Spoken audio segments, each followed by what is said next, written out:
अल्लामा इकबाल रहमतुल्लाह के कलाम को जब आप पढ़ते हो तो वो ये आपको सिखाते हैं कि अफराद के हाथों में है अक़वाम की तकदीर, हर फर्द है मिल्लत के मुक़द्दर का सितारा।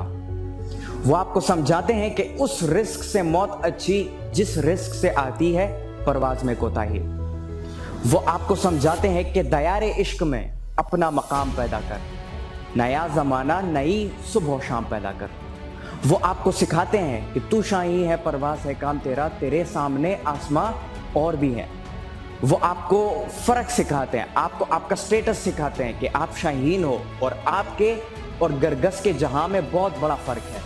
आपकी परवाज़ में और गरगस की परवाज़ में बहुत बड़ा फ़र्क है।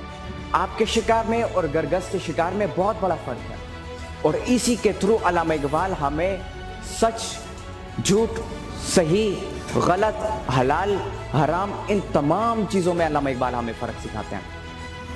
अल्लामा इकबाल शाहीन की बात क्यों करते हैं? क्योंकि शाहीन कभी भी मुर्दार नहीं खाता, हराम नहीं खाता, खुद का शिकार करता है और फिर उसको खाता है। अल्लामा इकबाल शाहीन की बात इसीलिए करते हैं क्योंकि शाहीन की परवाज़ बादलों से बुलंद होती है।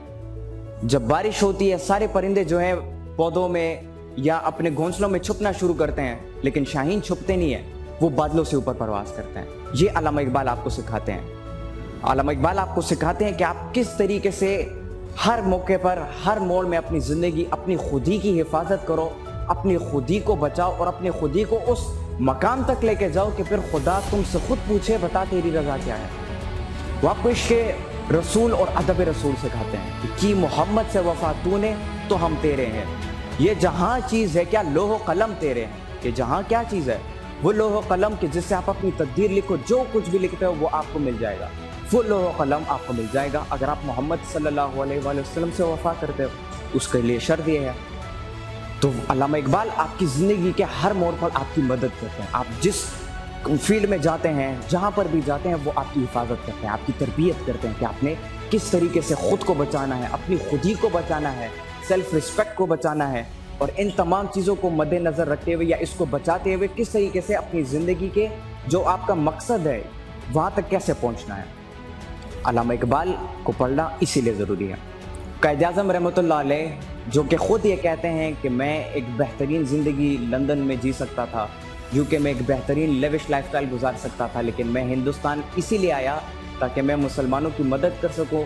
और अल्लामा इकबाल रहमतुल्लाह अलैह का जो ख्वाब था पाकिस्तान बनाने का, एक आज़ाद रियासत बनाने का, उस ख्वाब को मैं पूरा कर सकूं। तो वो मोहम्मद अली जनाब अल्लामा इकबाल रहमतुल्लाह अलैह के बारे में कहते हैं कि मुझे इस बात पर फ़ख्र महसूस होता है कि मैं अल्लामा इकबाल रहमतुल्लाह अलैह की जो सोच है, उनकी सोच का एक अदना सा, एक छोटा सा सिपाही हूँ। और वो ये बात भी करते हैं कि मैंने यानी क़ायद-ए-आज़म ने अपनी ज़िंदगी में अल्लामा इकबाल रहमतुल्लाह अलैह से बड़ा इस्लाम का दाई यानी इस्लाम को समझने वाला, इस्लाम की तफसीर करने वाला, इस्लाम को जानने वाला क़ायद-ए-आज़म रहमतुल्लाह अलैह कहते हैं कि मैंने इतनी बड़ी शख्सियत जो कि इस्लाम को जानती है अपनी पूरी ज़िंदगी में कहीं नहीं देखी।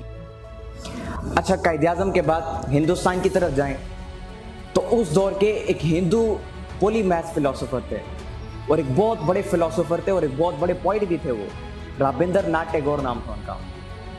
रविंद्रनाथ टैगोर अल्लामा इकबाल रहमतुल्लाह अलैह की वफ़ात के बाद ये कहते हैं कि अल्लामा इकबाल रहमतुल्लाह अलैह के इस दुनिया से जाने के बाद जो खाली जगह रह गई है, जो खिला रह गई है, रविंद्रनाथ टैगोर कहता है कि शायद ही कोई आने वाले दौर में या इस दौर में इस खिला को पुर कर पाए। इतनी बड़ी शख्सियत है वो। थोड़ा सा आगे और चलते हैं ईरान की तरफ।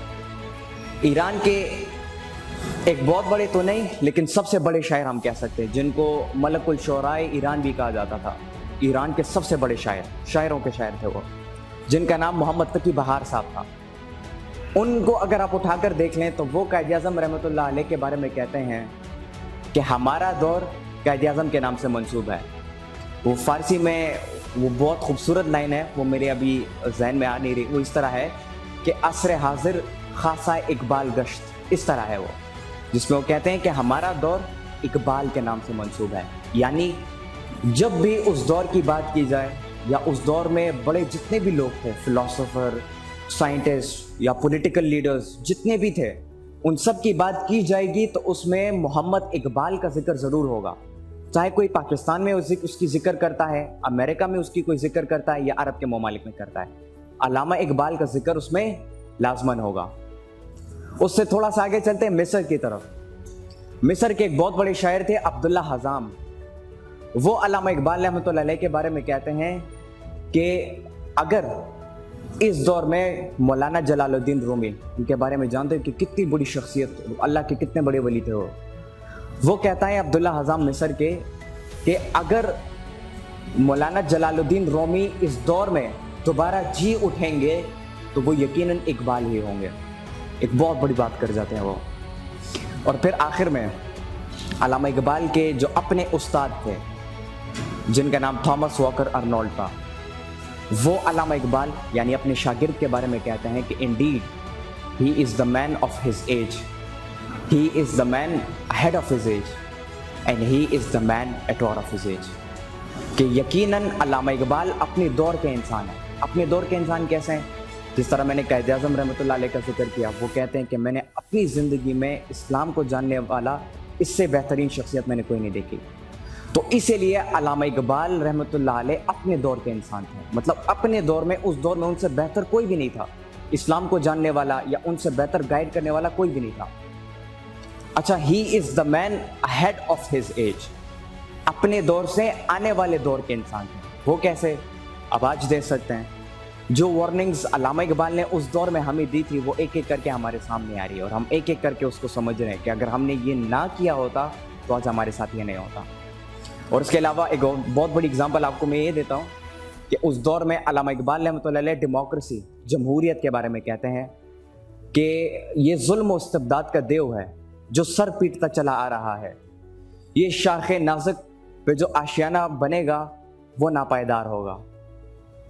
उस दौर में अल्लामा इकबाल डेमोक्रेसी के बारे में बात करते हैं कि ये इसकी जो शाख है ये नाजुक है, ये नापायदार है, कभी भी टूट सकती है। उस दौर में अल्लामा इकबाल ने हमें वार्न किया और आज हम यकीनन देख सकते हैं पाकिस्तान में, इंडिया में, बांग्लादेश, श्रीलंका, नेपाल, इन तमाम ममालिक में हम देख सकते हैं कि किस तरीके से डेमोक्रेसी ने हमें नुकसान दिया। अच्छा, सिर्फ ये नहीं बल्कि उनका कलाम जो है रिजरेक्शन बेस्ड है। कल मेरा दुबई में एक ऑनलाइन प्रोग्राम था और उस प्रोग्राम में भी मैंने ये बात की थी कि अल्लामा इकबाल का जो कलाम है वो कलाम रिजरेक्शन बेस्ड है।